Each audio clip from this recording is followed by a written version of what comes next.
எங்களுடைய திருச்சபையிலே ஆவணி மாதம் 22ஆம் திகதி அன்னை மரியாள் விண்ணக மண்ணக அரசியாக முடிசூட்டப்பட்டதை நாங்கள் நினைவு கூர்ந்து கொண்டாடுவது வழமை.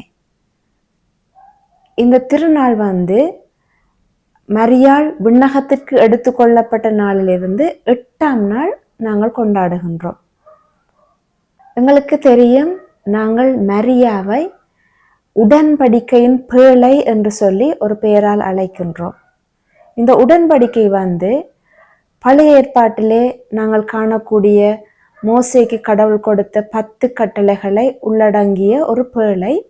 இஸ்ராயல் மக்கள் அதை ஒரு கடவுளுடைய பிரசன்னமாக மதித்து தாங்கள் செல்லுகின்ற இடமெல்லாம் கொண்டு செல்வார்கள். தங்களுடைய போர்களிலேயும் இந்த உடன்படிக்கை பேழையை பயன்படுத்தி பல போர்களை அவர்கள் வெற்றி கொண்டார்கள் என்று நாங்கள் பார்க்கின்றோம். தாவீது அரசர் தன்னுடைய வெற்றியின் பின்பதாக உடன்படிக்கை பேழை முன்பு நடனமாடி சென்றதை நாங்கள் வேதாகமத்திலே வாசிக்கின்றோம்.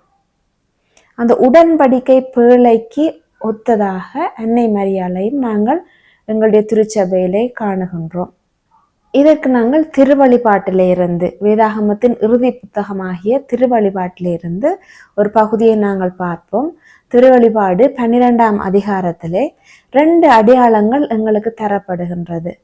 ஒன்று பெண்ணொருத்தி காணப்பட்டால், அவள் கதிரவனை ஆடையாக அணிந்திருந்தாள், அவள் பேறுகால வேதனை உற்றிருந்தாள் என்ற ஒரு பகுதியை நாங்கள் பார்க்கின்றோம், ஒரு அடையாளத்தை.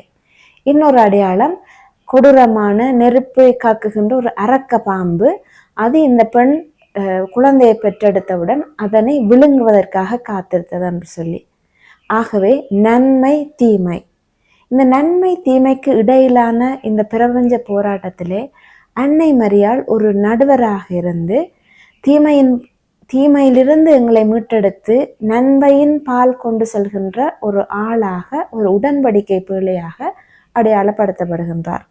எவ்வாறு உடன்படிக்கை பேழை இஸ்ராயல் மக்களுக்கு அவர்களுடைய வெற்றியிலே பங்கு கொண்டதோ, அவர்களுடைய நன்மையிலே பங்கு கொண்டதோ, அவ்வாறே அன்னை மரியாள் எங்கள் ஒவ்வொருவருடைய நன்மைக்கும் உபகாரியாக, எங்களுக்காக பரிந்து பேசுகின்ற ஒரு அன்னையாக, விண்ணக மண்ணக அரசியாக எங்களுக்கு தரப்பட்டிருக்கின்றார்.